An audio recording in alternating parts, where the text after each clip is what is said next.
Hello धवल।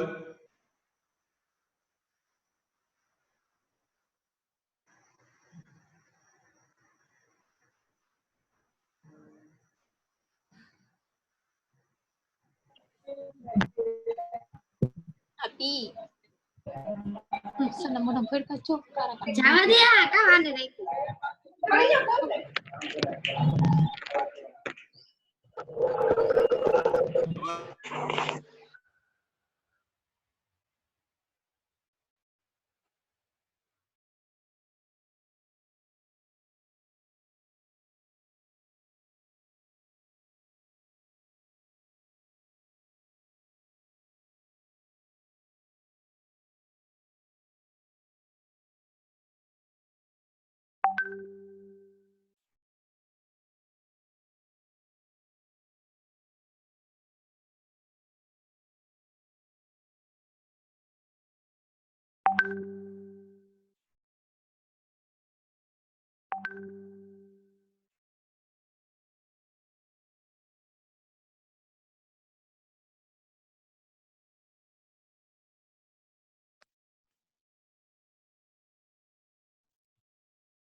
Hello. हाँ madam.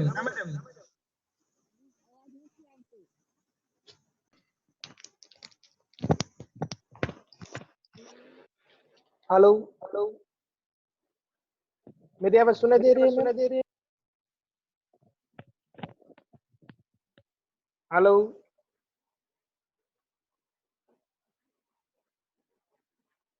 Hello शांति madam. Hello.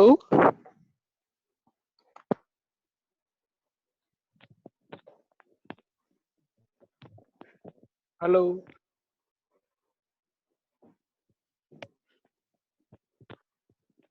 मारो संभळे તમને?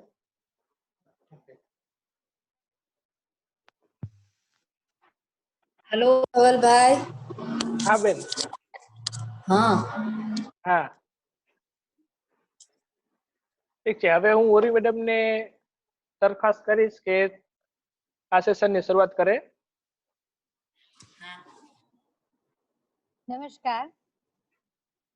गुरुकुल महिला कॉलेज के ये नए साहस हमारे ऑनलाइन स्टूडेंट डेवलपमेंट प्रोग्राम के आखिरी दिन पर आप सभी का स्वागत है।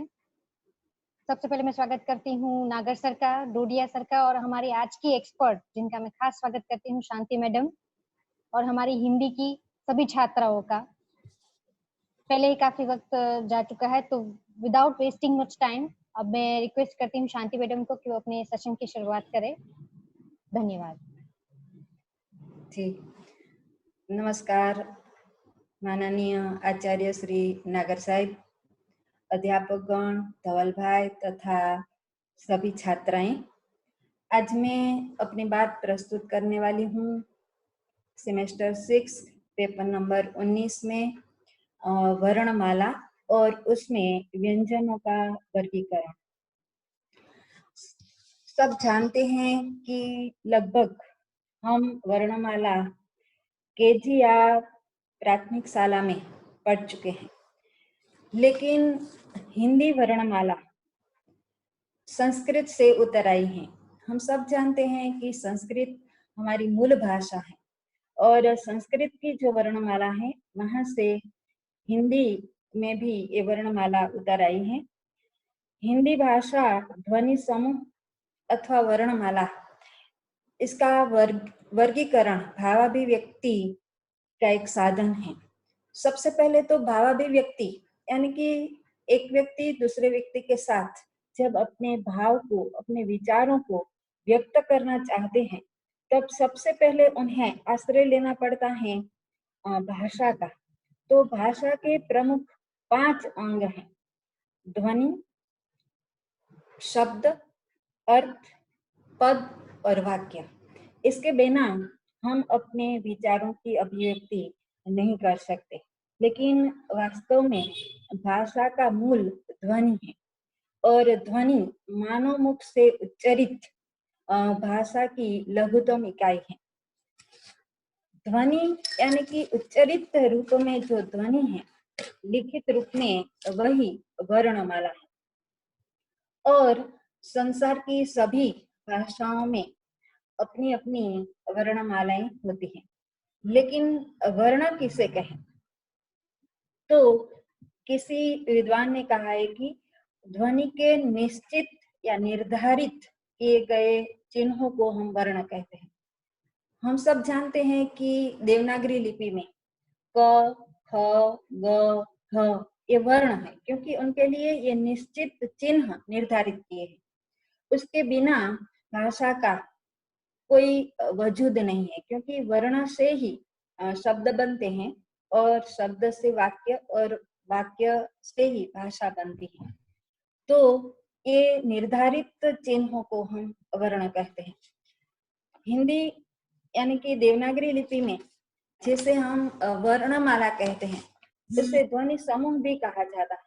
उसी तरह अंग्रेजी में उसे अल्फाबेट कहते हैं और अरबी, फारसी, तुर्की और मध्य पूर्वी की अन्य भाषाओं में इसे अलिफ बे या अलिफ बे कहते हैं। यानी कि वर्णमाला को हिंदी में वर्णमाला, रोमन में अल्फाबेट और अन्य भाषाओं में अलिफ बे या अलिफ बे कहते हैं।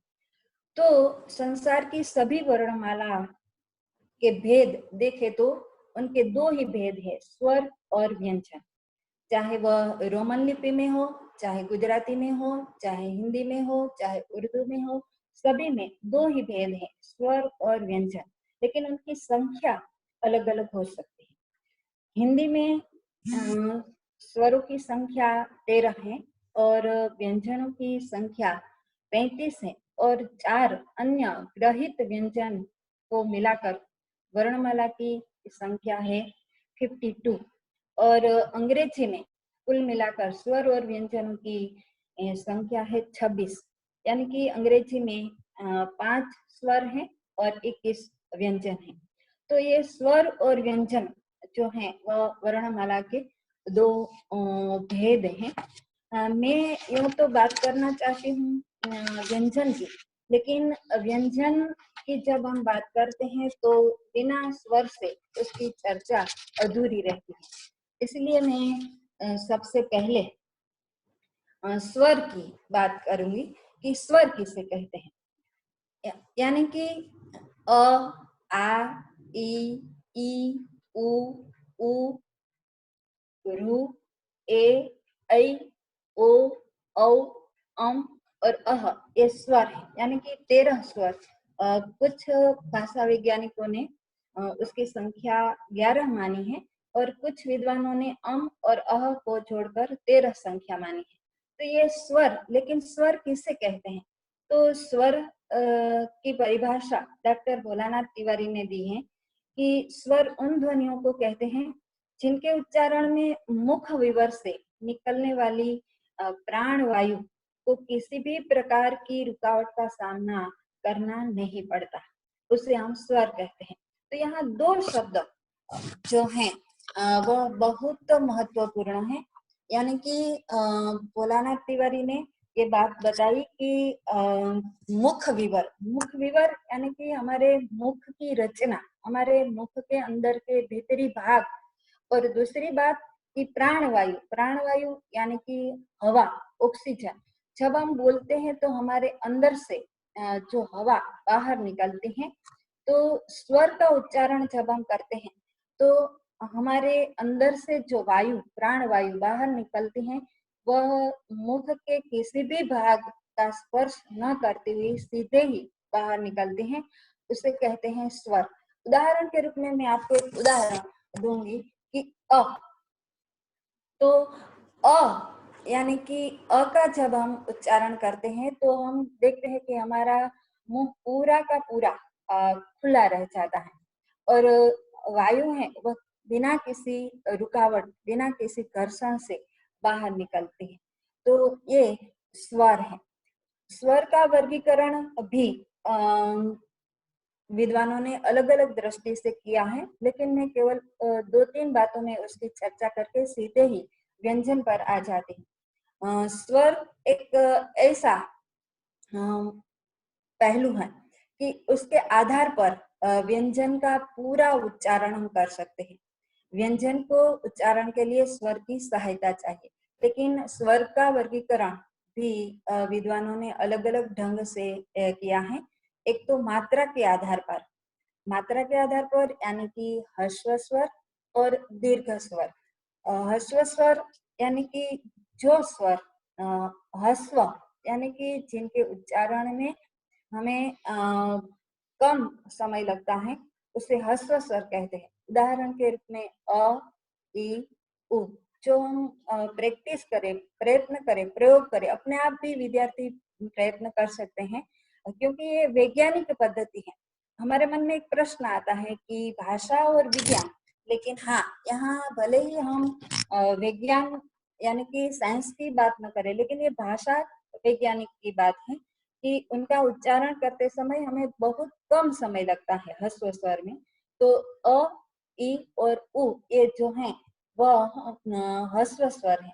जबकि दीर्घ स्वर, तो दीर्घ स्वर यानी कि जिनके उच्चारण में हमें ज्यादा जोर लगाना पड़ता है और थोड़ा ज्यादा समय लेना पड़ता है, तो उसे हम दीर्घ स्वर कहते हैं। उदाहरण के रूप में आ, आप कंपेयर कर सकते हैं ह्रस्व स्वर और दीर्घ स्वर की। जब मैं पहले ह्रस्व स्वर का उच्चारण करती हूँ अ, तो उसमें कम समय भी लगता है और हमें जोर भी नहीं देना पड़ता।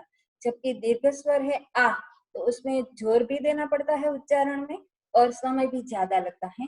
तो आ, ई, उ, ए, ऐ, औ और औ ये जो हैं वह दीर्घ स्वर है। यानी कि ये जो हैं वह मात्रा के आधार पर स्वरों का वर्गीकरण है। इसके साथ स्थान के आधार पर वर्गीकरण, यानी कि स्थान मतलब कि कौन सा स्थान, तो हमारे मुख विवर, जो मैंने पहले ही बात बताई कि मुख विवर के अलग अलग स्थान, तो जिन स्वरों का उच्चारण मुख के अलग अलग स्थान से होता है, उसे के आधार पर 3 भेद बताए हैं: अग्रस्वर, मध्य स्वर और पश्च स्वर। यानी कि जिह्वा के अगले भाग से, अग्र यानी कि अगले भाग से जिन स्वरों का उच्चारण होता है उसे अग्र स्वर कहते हैं।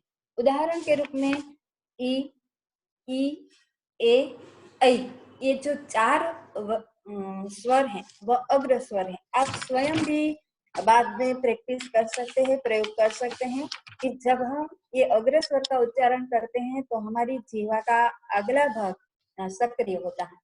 मध्य स्वर यानी कि मध्य स्वर का उच्चारण करते समय हमारे जीवा का मध्य का, बीच का भाग सक्रिय होता है। और डॉक्टर व्यासशंकर पांडे ने आ को मध्य स्वर कहा। एकमात्र आ है वह मध्य स्वर है। और तीसरा प्रकार है पश्च स्वर। पश्च स्वर यानी कि जीवा के पिछले भागों से जो स्वरों का उच्चारण होता है उसे पश्च स्वर कहते हैं। तो उ, उ, ओ, औ ये जो हैं वह पश्च स्वर हैं। इसके आधार पर, प्रयत्न के आधार पर स्वरों का वर्गीकरण। प्रयत्न के आधार पर यानी कि हम कभी सोचते नहीं हैं, क्योंकि एक बात मुझे कहनी है कि वास्तव में ये सब हम पहले से, जब हम बच्चे होते हैं तब हम ये सारी वाक्य रचना यानी कि हम सीख जाते हैं। जब बच्चा छोटा होता है तो माँ पहले उसे एकाक्षरी सिखाते हैं, धीरे धीरे 2 शब्द और धीरे धीरे वाक्य। बच्चा पहले टूटा फूटा वाक्य बोलता है धीरे धीरे पूरा वाक्य बोलता है। लेकिन उस समय माँ उसे ऐसा नहीं सिखाती कि ये क है, क बोले, लेकिन पहले ही बच्चे को सिखाया जाता है कि आप बोलो वाह, माँ, पापा। तो उसे सिखाया जाता है, पर आज हम उसका ज्ञान ले रहे हैं। और एक दृष्टि से मैं देखूं तो भाषा वैज्ञानिकों ने एक गजब का काम किया है कि उन्होंने कितना बड़ा संशोधन किया होगा कि हमारे मुख विवर के अंदर जो हमारी रचना ईश्वर ने बनाई है, तो उसके आधार पर हम कैसे कैसे इन वर्णों का उच्चारण करते हैं। तो प्रयत्न के आधार पर, यानी कि जो स्वरों का वर्णन उच्चारण हम करते हैं, तो हमारे अंदर कैसा प्रयत्न करना पड़ता है। तो उनमें एक तो प्रकार है संवृत स्वर। संवृत स्वर यानी कि हमारा मुख जो है स्वर का उच्चारण करते समय या तो बंद हो जाता है या बंद होने की स्थिति में होता है। जैसे कि ई, उ, ऊ, तो ये जो है उसमें उच्चारण करते समय हमें प्रयत्न करना पड़ता है। यदि हम ऐसा कहें कि हमें मुंह बंद नहीं होने देना, तो ये उच्चारण नहीं होता। दूसरा प्रकार है प्रयत्न के आधार पर अर्ध संवृत। अर्ध संवृत यानी कि मुख थोड़ा खुला रहता है, यानी कि जिन स्वरों का उच्चारण करते समय हमारा मुख थोड़ा खुला रहता है, उसे अर्ध संवृत स्वर कहते हैं। जैसे कि ए, ओ, तो ए अर्ध संवृत स्वर है। इसके बाद तीसरा पॉइंट है प्रयत्न के आधार पर विवृत स्वर। विवृत का अर्थ है हमारा मुख विवर पूर्णतः खुलता है, यानी कि जिन स्वरों का उच्चारण हम करते हैं तो हमारा मुख पूर्णतः खुल जाता है। तो जैसे कि आ में हमारा मुख पूर्णतः खुल जाता है। और चौथा प्रयत्न के आधार पर स्वर का वर्गीकरण है अर्ध विवृत स्वर, यानी कि जिन स्वरों के उच्चारण में हमारा मुख आधा खुलता है, ऐसे स्वरों को अर्ध विवृत स्वर कहते हैं। जैसे कि ए, ओ, उ। और इसके बाद चौथा प्रकार है ओष्ठों की स्थिति पर आधारित स्वरों का वर्गीकरण, यानी कि हम जब स्वर का उच्चारण करते हैं तब हमारा ओष्ठ किस प्रकार की प्रक्रिया करता है, बंद होता है, खुलता है, स्पर्श करता है, किस तरह की प्रक्रिया करता है। तो उसके आधार भी भाषा वैज्ञानिकों ने दो भेद बताए हैं। एक वृत्ताकार, वृत्ताकार यानी कि स्वरों का उच्चारण करते समय हमारे मुख गोलाकार की स्थिति में हो जाता है। जैसे कि उ, ओ, औ, तो उस समय हमारा जो ओष्ठ है वह गोलाकार की स्थिति में आ जाता है, उसे वृत्ताकार स्वर कहते हैं। और दूसरा प्रकार है अवृत्ताकार, यानी कि जिनके उच्चारण में ओष्ठ गोलाकार नहीं होता। जैसे कि अ, आ, ई, ये जो हैं वह अवृत्ताकार स्वर हैं। और अंतिम स्वर का भेद है प्रकृति के आधार पर, क्योंकि ये प्रकृति की रचना है और मूल जो बात है वह प्रकृति पर ही आधारित है। तो प्रकृति के आधार पर स्वर के दो भेद हैं, एक मूल स्वर और दूसरा संयुक्त स्वर। यानी कि जो 11 स्वर हैं मूल, उनमें से जो मूल स्वर जो अपने आप में स्वतंत्र है, उसे अन्य स्वर की सहायता लेनी नहीं पड़ती, ऐसे स्वर को हम मूल स्वर कहते हैं। और हिंदी में 8 मूल स्वर हैं। अ, आ, ई, उ, ए, ओ, ये जो हैं वह मूल स्वर हैं। और संयुक्त स्वर यानी कि मूल स्वर के साथ अन्य स्वर की भी सहायता लेनी पड़े, ऐसे स्वरों को संयुक्त स्वर कहते हैं। यानी कि दूसरे स्वर की सहायता के आधार पर जिन स्वरों का उच्चारण किया जाए उसे संयुक्त स्वर कहते हैं। और संयुक्त स्वर हिंदी में दो है, ऐ और औ, ये दो संयुक्त स्वर है। ये बात हुई स्वर की। यूं तो मैं ज्यादातर अपनी बात व्यंजन पर करना चाहती हूँ। तो व्यंजन की चर्चा करने से पहले स्वर की चर्चा करना बहुत जरूरी है, क्योंकि व्यंजन स्वर की सहायता से ही पूर्ण बनता है।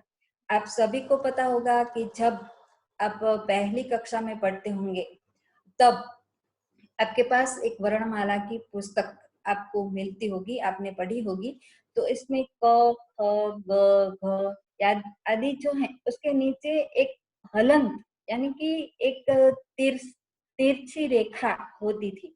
ये तिरछी रेखा को हलंत कहा जाता है। ये बताता है कि ये व्यंजन अधूरा है। ये व्यंजन तब पूरा होता है जब उसके साथ स्वर मिलता है। तो इसीलिए व्यंजन की चर्चा करने से पहले स्वरों की चर्चा करना बहुत आवश्यक है। अब मैं चर्चा करूंगी व्यंजनों की। तो हिंदी में कुल मिलाकर 35 व्यंजन हैं, और खास करके भाषा वैज्ञानिकों ने 5 वर्ग दिए हैं। 5 वर्ग यानी कि क वर्ग, च वर्ग, ट वर्ग, त वर्ग और प वर्ग।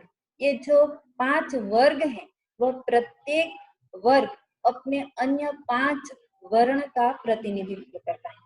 यानी कि यदि आप एक बार ये क, च, ट, त, प 5 वर्ग याद रख ले तो आपको अपने आप 25 व्यंजन याद रह जाएंगे। तो ये 5 वर्ग हैं। लेकिन एक दूसरी बात कि इन जो व्यंजनों का उच्चारण भी हम करते हैं तब हम अपने मुख विवर का प्रयोग करते हैं, और हमको जिस तरह भाषा के 5 अंग हैं उसी तरह मुख विवर के भी 5 अंग हैं। और यदि कोई व्यक्ति चाहे कि हमें अपने मुख विवर के इन 5 अंगों का उपयोग नहीं करना है और हमें बोलना है, तो वे संभव ही नहीं है। और ये 5 अंग हैं कंठ, तालु, मूर्धा, दंत और ओष्ठ। यानी कि उनके उच्चारण करते समय हम इन 5 अंगों का उपयोग करते हैं। भाषा वैज्ञानिकों ने इतना सूक्ष्म दृष्टि से उसका परीक्षण किया है कि हमने कभी सोचा भी नहीं होगा, क्योंकि हम तो इतना सारा बोलते हैं, इतनी सारी बातें करते हैं, लेकिन हमने कभी नहीं सोचा होगा कि क है वह कंठ से ही उच्चारित होते हैं, च है वह तालु का ही स्पर्श करते हैं। मतलब कि भाषा वैज्ञानिकों ने उसका परीक्षण करके हमें एक अद्भुत जो वर्णमाला दी है। तो सबसे पहले हम चर्चा करेंगे व्यंजन की। तो व्यंजन किसे कहे? तो व्यंजन की परिभाषा देखे तो परंपरागत व्याकरण शास्त्रियों के अनुसार जिन वर्णों का उच्चारण स्वतंत्र रूप से नहीं होता, यानी कि जिनके उच्चारण में स्वरों की सहायता लेनी पड़ती है, उसे व्यंजन कहते हैं। दूसरी परिभाषा भाषा वैज्ञानिक डॉक्टर भोलानाथ तिवारी ने दी है। उन्होंने कहा है कि जिन ध्वनि का उच्चारण करते समय मुख से निकलने वाली वायु मुख विवर के भिन्न भिन्न भागों से टकराती हुई बाहर निकलती है, उसे व्यंजन कहते हैं। जो यहाँ पर भी प्राणवायु और विवर 2 शब्द का प्रयोग हुआ, जिसकी चर्चा मैंने स्वर में भी आपको बता दी। मुख विवर यानी कि हमारे मुख की रचना। तो ये जो मुख विवर यानी कि हमारे मुख के अंदर के जो अवयव है, उस अवयव का हम स्पर्श करके इस व्यंजन का उच्चारण कर सकते हैं। हमें एक बात हमेशा याद रखना चाहिए कि हमें हमारे परम कृपाणु परमात्मा ईश्वर का आभार करना चाहिए कि हमें सभी अंग व्यवस्थित दिए हैं। अब कल्पना कीजिए यदि हमारे मुख में जिह्वा नहीं है, तो यदि हमारे मुख में तालु नहीं है, तो यदि हमारे मुख में मूर्धा नहीं है, तो और यदि हमारे मुख में दंत नहीं है, तो हमारी स्थिति कैसी होगी? तो ये 5 जो अंग हैं, जो बहुत महत्वपूर्ण है, हम कभी उसके बारे में सोचते नहीं है। लेकिन ईश्वर ने हमें सुचारू रूप में सुव्यवस्थित ये अंग दिए हैं और इसके आधार पर हम भाषा का उच्चारण कर सकते हैं, बोल सकते हैं, बात कर सकते हैं, अपने विचारों को दूसरों तक पहुंचा सकते हैं। तो जो 35 व्यंजन है उसके 5 वर्ग क, च, ट, त, प। तो क वर्ग के अंतर्गत क, ख, ग, घ और अंग, च वर्ग के अंतर्गत च, छ, झ, झ, जंग, ट वर्ग के अंतर्गत ट, ठ, ड, ढ, हण, त वर्ग के अंतर्गत त, थ, द, ध, न, प वर्ग के अंतर्गत प, फ, ब, भ, म। ये 5 वर्ग। इसके अतिरिक्त य, र, ल, व, श, स, स, ह, न और अक्षर। हिंदी में अड़ नहीं है, इसीलिए हिंदी में 35 व्यंजन है, जबकि गुजराती में 36 है, क्योंकि गुजराती में अड़ है। हमारे यहाँ अड़ के स्थान पर ल का प्रयोग होता है। तो इस तरह व्यंजन 35 है। तो व्यंजनों का भी जो वर्गीकरण भाषा वैज्ञानिकों ने किया है, जिस तरह स्वर का वर्गीकरण भाषा वैज्ञानिकों ने किया था, उसी ही तरह व्यंजन का भी अलग अलग प्रकार से वर्गीकरण किया है।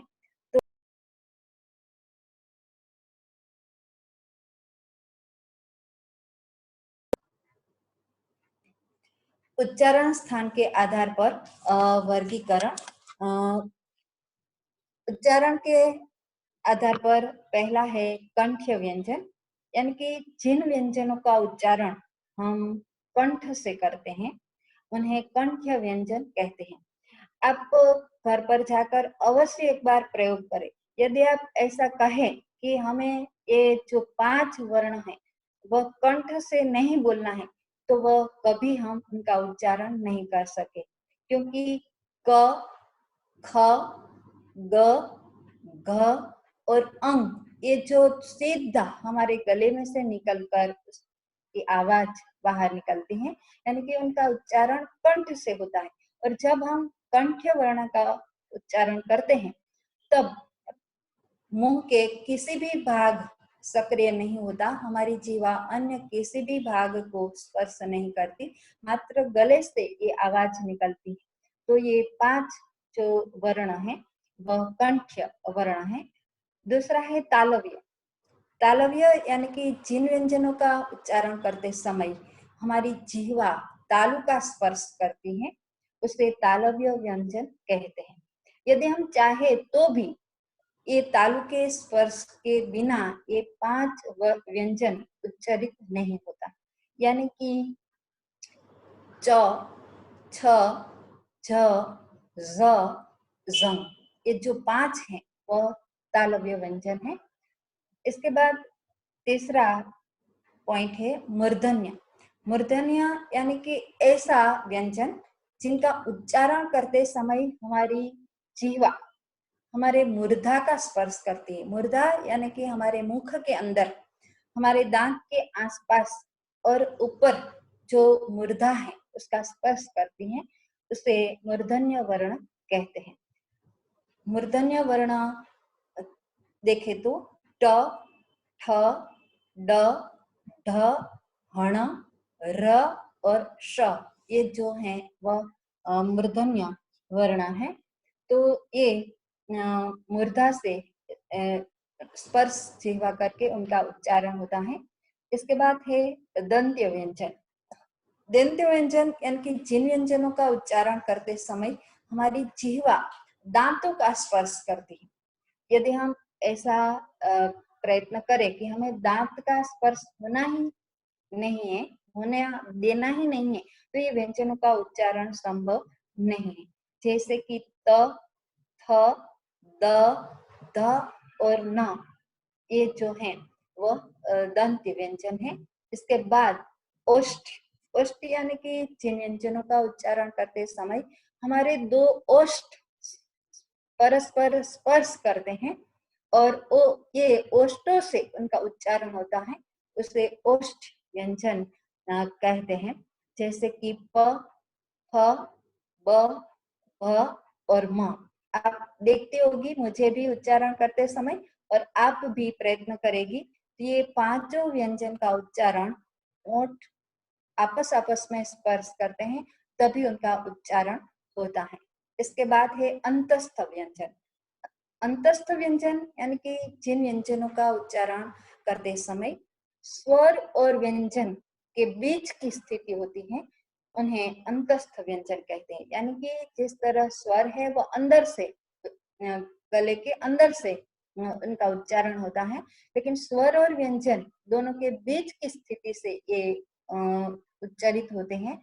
उसमें मुख के भीतर के भाग में जिह्वा का स्पर्श या ओष्ठ का, दांतों का स्पर्श नहीं होता, ओष्ठ दांत का भी स्पर्श नहीं करते या कम करते हैं, उसे अंतस्थ व्यंजन कहते हैं। अंतस्थ व्यंजन 4 है, य, र, ल और व। इसके बाद है दंत्योष्ठ, यानी कि ऐसा व्यंजन जिनके उच्चारण में दांत और ओष्ठ दोनों का स्पर्श होता है, और तभी ये व्यंजन का उच्चारण होता है। और हिंदी वर्णमाला में एकमात्र व्यंजन है व, जो दांत और ओष्ठ दोनों के स्पर्श से ये व्यंजन का उच्चारण होता है। इसके बाद का अंतिम ये स्थान के आधार पर का पॉइंट है ऊष्म व्यंजन। ऊष्म का अर्थ है गर्म, यानी कि हमने कभी अनुभव नहीं किया, लेकिन आप सभी को पता है कि जब कभी हमें आंख में कोई चोट होती है, तो हम हमारे पास जो भी कुछ कपड़ा है उसको मुंह में रखकर हवा लेते हैं, और वह हवा हम आंख पर रखते हैं, यानी कि गर्म होती है।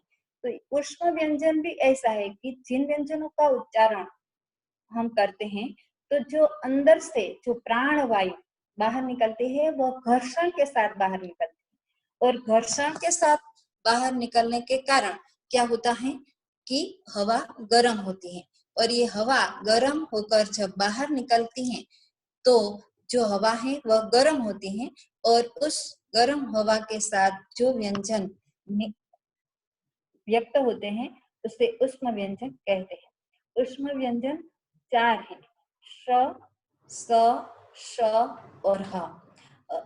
ये हुए उच्चारण के स्थान के आधार पर। इसके बाद प्रयत्न की दृष्टि से व्यंजनों का वर्गीकरण, यानी कि व्यंजनों का वर्गीकरण करते समय हमें कौन कौन से प्रयत्न करने पड़ते हैं, किस तरह के प्रयत्न करने पड़ते हैं, तो उसके आधार पर 2 प्रकार है, एक अल्प प्राण और दूसरा महाप्राण। यहाँ अल्प प्राण, प्राण वायु के साथ जुड़ा हुआ है, तो अल्प प्राण यानी कि जिन व्यंजनों का उच्चारण करते समय अल्प मात्रा में हमें प्राण वायु लेनी पड़ती है और बाहर भी निकलनी पड़ती है, और कम समय लगता है, उसे अल्प प्राण कहते हैं।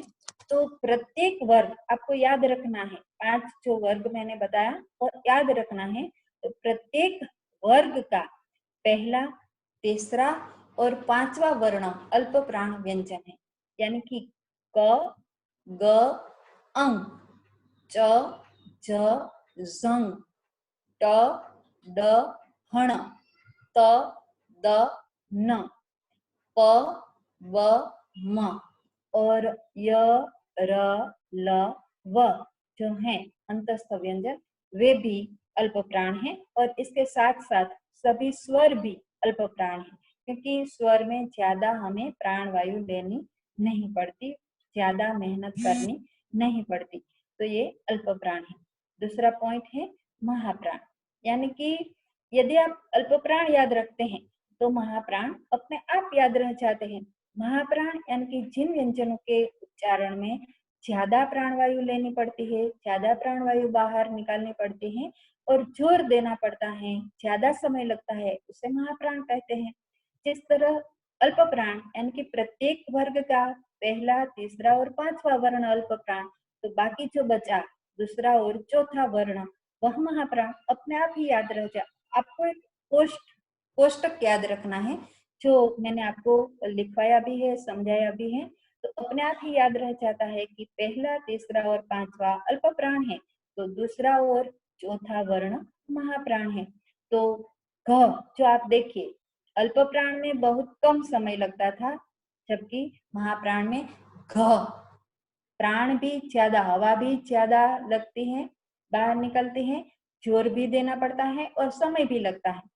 ख, ग, छ, ज, ढ, ठ, र, थ, ध, फ, भ और ऊष्म व्यंजन यानी कि श, स, स और ह, ये जो हैं वह महाप्राण है।